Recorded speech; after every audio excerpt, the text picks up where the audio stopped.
My name is Lauren, and I work as a nurse.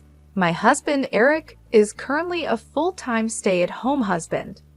Not long ago, Eric was working as a company employee, but he decided to quit his job because he didn't get along with his new boss. When Eric told me about his decision, I was quite angry that he quit without consulting me first. However, I tried to stay positive, thinking it might be better that he made the decision to leave before the job made him depressed. Although Eric doesn't bring in any earnings anymore, I have a steady job as a nurse. We are also fortunate to live in a house that my mother left to me when she passed away a few years ago. This means we don't have to worry about paying rent, which helps us make a good living without financial stress.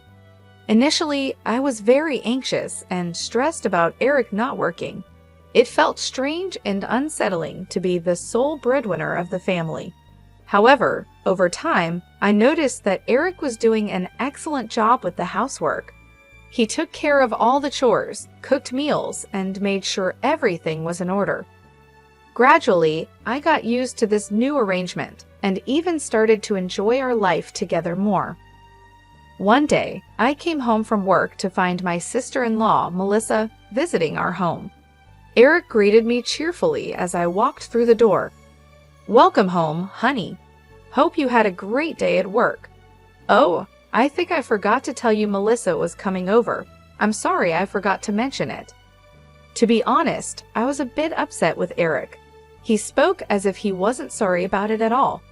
But then, I realized it had been a long time since I had seen Eric so cheerful and relaxed. "I see. It's totally fine. But from next time, could you please let me know in advance?" I replied, trying to stay calm. Eric smiled and agreed. He then turned to Melissa and suggested, "Maybe it's time for you to head home now." But Melissa didn't seem to agree. "Already? I don't want to go home yet. Since this house has enough space and room, I think I want to sleep over tonight," she said. I was taken aback by her response. It was unexpected and put me in a difficult position. I didn't want to be rude, but at the same time, I was hoping for a quiet evening after a long day at work. However, seeing Eric so happy and my sister-in-law being comfortable, I decided to go along with it for now. I smiled and said, "All right, Melissa, you can stay over tonight. But please, next time, let us plan it out a bit better." Melissa beamed with joy, and Eric looked relieved. We spent the evening together, and I tried to make the best of it, even though it wasn't what I had planned. I reminded myself that family is important, and making small sacrifices can lead to stronger bonds and happier moments. I looked at Eric's face, and in a panic, he told her, No, it's too sudden, Melissa. Please go home for today." When Eric said that, Melissa glared at me and went home angrily. "Why did Melissa come over today?" I asked. "It's quite a distance for her to come over." Actually, Melissa got a divorce recently. She has no place to go, so she went back to my parents' place. But their apartment is small, and they asked her to hurry up and find a job and give them money. She feels very unwelcome, and I feel sorry for her, Eric explained. I listened to my husband and got frustrated because I couldn't understand why he felt so sorry for her. Then Eric said, "I am sorry about today. I have been searching but couldn't get a job, and I wanted someone to listen to me for a change, so I let her in." I was angry at Eric for his selfish behavior, but realized he needed this. I said, "Okay, it's true that it's better to have someone than being alone in that kind of situation. But next time, make sure you call me and have her leave before I get back, okay?" I wondered if I was spoiling Eric too much, but I made sure he knew to inform me next time, so I stopped talking about it further that day. 5 days later, Eric texted me while I was at work. "Hey, hope your day is going great at work. Melissa is saying that she wants to come over if that is okay with you. You're working until 8 p.m. today, right? I will make sure to have her leave before 8 p.m. It had only been 5 days since she last came over. Eric said he would make sure Melissa leaves before 8 p.m., but I worried about how long she planned to stay. I said, Fine, make sure she leaves as soon as possible. I really didn't want Melissa to come over, but seeing Eric so happy about it, I agreed. I wanted Eric to enjoy his time with his sister, so I didn't think much about it. At work, it was such a busy day that I totally forgot Melissa was coming over. When I finally got home, she was still there. "Huh, why are you still here?" I asked, feeling a bit annoyed. Eric noticed my bad mood right away and panicked. "I'm so sorry. I've been asking Melissa for advice and lost track of time. Melissa will leave now." Eric turned to Melissa, and she sighed, saying, Yes, I will go home now." She started packing her things, acting annoyed, and then laughed. Her attitude really bothered me, so I said, "What's up with her? This isn't her house. Doesn't she have any sense?" Eric defended her, "You're saying too much. She came all the way here just to help me." I thought they could have met somewhere else, but I was too tired to argue. "You're right. Sorry I said too much. I'm just too tired today. I need to rest." Eric looked like he wanted to say more, but I was exhausted, so I went to bed without another word. The next day, I had day off and was relaxing at home. Eric came up to me and said, "About yesterday, I'm sorry. I was wrong. I wanted you and Melissa to get along, but it wasn't a good time." Since we hadn't talked much lately, I realized how much he wanted us to get along. "Oh, that's the reason. I've been so busy that I haven't made time for us. I did say too much yesterday. I'm sorry." Eric was happy we talked it out. "Okay, today I'll make your favorite dish, meatball pasta." He started cooking, and then his phone rang. "Who's calling?" I asked. "Oh, it's Melissa. I wonder why," he said. I had a bad feeling about it, but told him, maybe it's urgent. Eric checked with me and then picked up the phone. I couldn't hear what Melissa was saying, but the call ended quickly. "How is Melissa?" I asked. "She said she has something to tell me, so she's coming over now," Eric replied. I was irritated because I didn't want to see her on my day off, but since she was already on her way, I couldn't say anything about it. Eric tried to lighten the mood by continuing with dinner. As he cooked, I sat on the couch, feeling a mix of frustration and exhaustion. I had hoped for a quiet day off, but it seemed that wasn't going to happen. I sighed and decided to make the best of it. Melissa arrived shortly after, knocking on the door with an urgency that matched my bad feeling. Eric let her in, and she walked straight into the living room without much of a greeting. "I have something important to tell you both," Melissa said, her voice serious. I exchanged a glance with Eric, who looked just as puzzled as I felt. "What is it, Melissa?" I asked, trying to keep my voice calm. She took a deep breath and said, "I've been offered a job in another city, and I'm thinking of taking it. But I need a place to stay until I get things sorted out." My heart sank. The last thing I wanted was more disruptions in our already hectic lives. But before I could respond, Eric spoke up. "That's great news, Melissa. Congratulations on the job offer," he said, his face lighting up. "But where do you plan to stay?" Melissa looked at both of us with hopeful eyes. "I was hoping I could stay here, just for a little while. I promise it won't be long." I felt a wave of frustration wash over me. We had just talked about needing more time for ourselves, and now this. But seeing the hopeful look on Melissa's face and Eric's supportive expression, I knew I couldn't outright refuse. "I understand your situation, Melissa," I said, choosing my words carefully. "But we need to set some ground rules if you're going to stay here. It can't be like last time. We need to know in advance when you'll be here, and you need to respect our space." Melissa nodded eagerly. "Of course, Lauren. I'll make sure to follow your rules. Thank you so much for understanding." Eric looked relieved, and I sighed, hoping we could manage this new arrangement without too much trouble. "All right, let's get through dinner first," I said. "Then we can talk more about the details." We sat down for the meal Eric had prepared, and the conversation was mostly light, though I couldn't shake the underlying tension.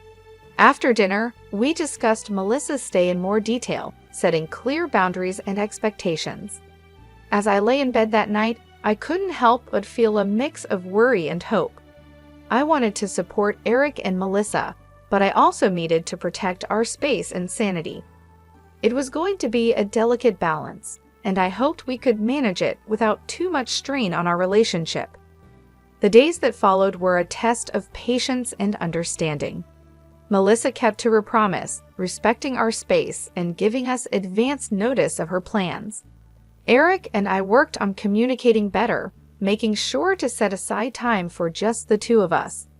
In the end, it wasn't easy, but we managed to find a rhythm that worked for everyone. And though it took time and effort, the experience brought us closer together, teaching us the importance of balance and understanding in our relationships. "I'll make Melissa's pasta too," Eric said happily and started cooking. He didn't notice I was upset, and I couldn't understand why he didn't refuse her from coming over. But I thought this was my chance to tell her myself. After 15 minutes, the doorbell rang. Since our house was far from where Melissa was staying, I didn't expect her. But it was Melissa at the door with a big suitcase. I had a bad feeling about this, but let her in. Eric was still preparing lunch, so I asked Melissa, "What happened?" Melissa looked like she was crying and said, "Actually, I got kicked out from my parents' house. They kicked me out because I wasn't working. They said I have no right to stay there. They are such horrible parents, right?" My bad feelings were coming true as I listened. Then Eric said, "What the heck, that sucks. Family is about helping each other out. They are such horrible parents." I was annoyed by what Eric said, but since it wasn't my business, I kept my mouth shut and listened. Melissa said, "You see, I have nowhere to go, so I want you to let me live here." I didn't want Melissa to stay with us and tried to refuse, but before I could, Eric said, "Well, then there's no other choice but for you to stay with us. Luckily, we have a spare room, so stay with us from today." I glared at Eric and he said, "What's with that facial expression? Melissa needs help." I couldn't take it anymore and said, "What are you saying? Don't make this decision on your own. Eric, you're not working, and Melissa, you're not working either, right? I can't support two people on my salary alone." At that moment, something hit me on the head. I didn't know what happened, but then Melissa said, "Eric, don't throw an egg at her." She was laughing hysterically, and when I touched my hair, I felt eggshells. Eric said, "It's your fault, Jessica. Be nicer to Melissa. If you keep having this horrible attitude with Melissa, we're getting divorced. And if we get divorced, you know you'll have to leave this house, right?"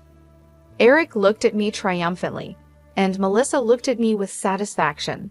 Since I kept quiet, they thought I was convinced by them.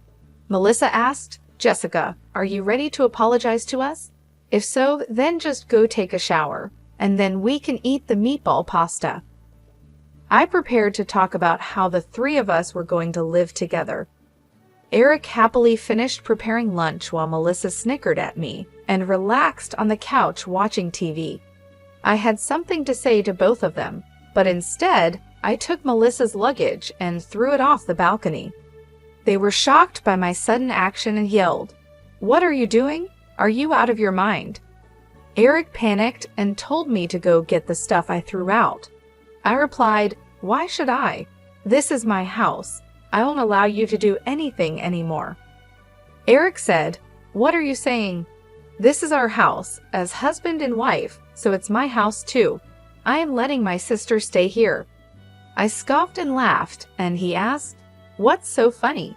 I replied, "Don't you know that I'm the owner of this house? My mother gave it to me, so you have no right to it." Eric and Melissa looked surprised. They said, "For real? Oh no, that's not right. Even if that's the case, since we're still married, it doesn't really matter, you know." They started mumbling, so I said, "This house is mine. If you want to live with your sister so badly, why don't you rent a house and live with her? Besides, why should I support people who don't work at all? Eric, you worked hard until you quit your job, so I didn't say anything about it. But recently, you haven't been doing any housework either. Honestly, I'd rather live alone." When I told Eric what I had been thinking, he said, "Oh, really? So that's what you've been thinking about, huh? Well, I don't want a wife who doesn't take care of my family and can't even thank me for taking care of the house." As he said that, he took out divorce papers. I wondered how he had them prepared so quickly. My sister-in-law looked at me with a huge grin on her face, and I understood that she was the one who came up with this idea. "I've already written my part, so all you have to do is fill in your part," Eric said. "I'll give you some time to think alone. Since you don't have any other choice, just contact me when you want to apologize, all right?" After they said that, both Eric and Melissa left. I quickly took a shower, completed the divorce papers, and went to submit them. I think my husband showed me the divorce papers to scare and threaten me, even though it was Melissa's idea. "I've already written my part, so all you have to do is fill in your part," Eric said. "I'll give you some time to think alone. Since you don't have any other choice, just contact me when you want to apologize, all right?"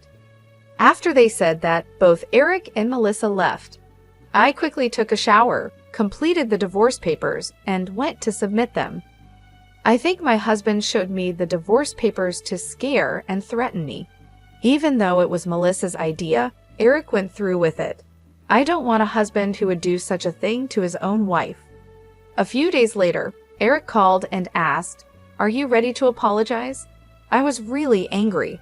"What are you calling about all of a sudden? Why should I contact you? You're just a stranger to me now." Eric sounded confused. "What do you mean, a stranger? Is there something wrong with your brain?" He didn't seem to understand the situation, so I decided to tell him clearly. "I submitted the divorce papers, and it's finalized. So you and I are strangers now. Oh, and I sold my house already, so even if you try to come back, there's no point. I also quit my job, and am starting fresh somewhere else. I sent all your belongings to your parents, and they should be arriving soon. I'm worried if they'll all fit in their small place." Eric seemed clueless about what was happening and sounded like he was arguing with someone on his end. "Anyway, you're the one who suggested the divorce in the first place, right? I have nothing more to say to you. Since I want nothing to do with you, I'm blocking your number. Goodbye." My ex-husband yelled something, but it wasn't my concern. I hung up and blocked his number. A few months later, I happened to visit the area where I used to live. On my way home, I stopped by a supermarket. There, I saw someone who looked like my ex-husband, Eric, working. It seemed like he made a mistake at work, and a younger woman was scolding him. "Oh, how many times do I have to tell you to understand? Don't make me repeat myself," she said while other workers chuckled at the scene. I felt a bit bad for him seeing the situation. He was getting scolded by a much younger woman, and other workers were laughing at him. But there's nothing I can do about it because he's just a stranger to me now. As I watched him, I thought about how things might have been different. If Eric had thought more about how to handle his sister, maybe this wouldn't have happened. Melissa caused so many problems between us, and Eric just went along with it without considering how I felt. But in any case, I'm glad I divorced him. It wasn't an easy decision, but looking back, it was the right one. Now, I am enjoying my life being single. I have more peace and freedom. I don't have to deal with the stress of their constant drama. Since the divorce, I've had more time to focus on myself. I've started new hobbies, met new people, and even took up a new job that I love. I'm in control of my own life, and it feels great. Seeing Eric in that situation reminded me of how much I've grown. I don't have to worry about his problems or his sister's issues anymore. They are not my responsibility. I am free to live my life the way I want, without the constant stress and unhappiness that came with our marriage. So while I felt a bit bad for him in that moment, it quickly passed. I reminded myself that he made his choices, and I made mine. And my choice to leave was the best decision I could have made for my own happiness and well-being.